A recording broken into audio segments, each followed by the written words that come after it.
વરસાદી માહોલમાં hotline news પહોંચી રિયલ ચેક કરવા.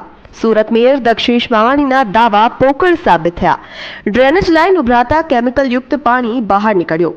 ગટરિયા પાણી અને કેમિકલયુક્ત પાણી બહાર આવતા પ્રી મોન્સૂનની કામગીરી પડી ઉઘાડી. વહેલી સવારથી જ વરસી રહેલા વરસાદના પગલે ગટરો પણ ઓવરફ્લો થઈ. ઉધના ભાટીના વિસ્તારમાં ગટર ઓવરફ્લો થતાની સાથે જ કેમિકલયુક્ત પાણી પણ બહાર આવ્યું. સુરત મહાનગરપાલિકાની પ્રી મોન્સૂન કામગીરી ફક્ત કાગળ ઉપર દેખાઈ રહી હોય તેવું લાગી રહ્યું છે.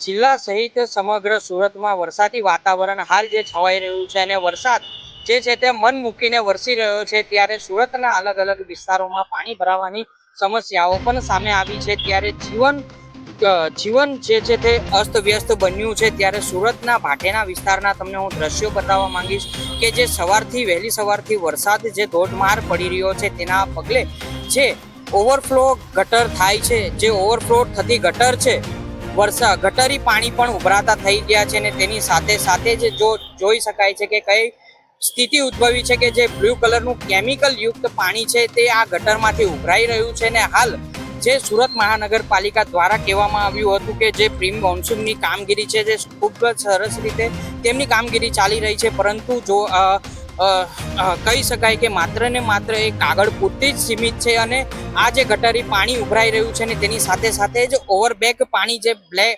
કેમિકલ યુક્ત પાણી છે તે પણ સાથે સાથે ઓવરબેક મારી રહ્યું છે. ને જે સુરત જે મેયર છે, મેયર દ્વારા પણ કહેવામાં આવ્યું હતું કે પ્રી મોન્સૂન કામગીરી સુરતમાં હાલ જે ચાલી રહી છે અને તેના પગલે સુરતમાં કશે પણ પાણી ભરાયા દેખાશે નહીં, પરંતુ માત્ર ને માત્ર તે દાવા પોકળ અહીં સાબિત થયા છે.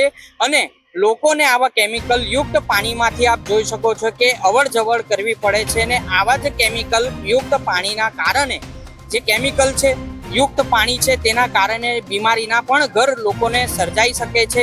પરંતુ જે પ્રમાણે જે હાલ ભાટેના વિસ્તારમાં અહીં જે પાણી ઓવરબેક મારી રહ્યું છે ને તેના કારણે લોકોને અવર જવરમાં પણ તકલીફ પડી રહી છે. ને અહીં ઘૂંટણ સુધી પાણી ભરાયા હતા, પરંતુ થોડોક વરસાદી વાતાવરણ ધીમું થતાની જ સાથે જે પાણી ભરાયા હતા અને પાણી ઉતર્યા હતા, ત્યારબાદ જે છે તે ગટરી પાણી ઓવરફ્લો થતાની સાથે જ જે પ્રમાણે જોઈ શકાય છે કે હાલ જે લીલા કલરનું કેમિકલ યુક્ત પાણી અહીં ગટરમાંથી નીકળી રહ્યું છે અને લોકો અહીંથી જવા માટે મજબૂર બની રહ્યા છે. ને જોવું રહ્યું સુરતના આવા કેટલાક વિસ્તારો છે જ્યાં આગળ આ જ પ્રમાણે પાણીઓ નીકળતા હોય છે. ને હાલ જે વરસાદ પડી રહ્યો છે, આ વરસાદ વહેલી સવારથી પડી રહ્યો છે, તેની સાથે સાથે જ જે સુરતના અલગ અલગ વિસ્તારો છે ત્યાં આગળ પાણી ભરાવાની સમસ્યાઓ પણ સામે આવી હતી, જેમાં નવસારી બજાર છે, ઉધના 3 રસ્તા છે, વરાછા છે જેવા અનેક જે નીચાણવાળા વિસ્તારો છે તેમાં પાણી ભરાવાની સમસ્યાઓ સામે આવી હતી. અને જીવન જરૂરિયાત વસ્તુ લેવા માટે લોકો જે નીકળી રહ્યા છે અને કામે જઈ રહ્યા છે તેઓને પણ આ વરસાદી પાણી અને ગટરી પાણીથી તકલીફો વેઠવાનો વારો આવી રહ્યો છે. ધર્મેન્દ્ર રાણા સાથે હોટલાઇન ન્યૂઝ, સુરત.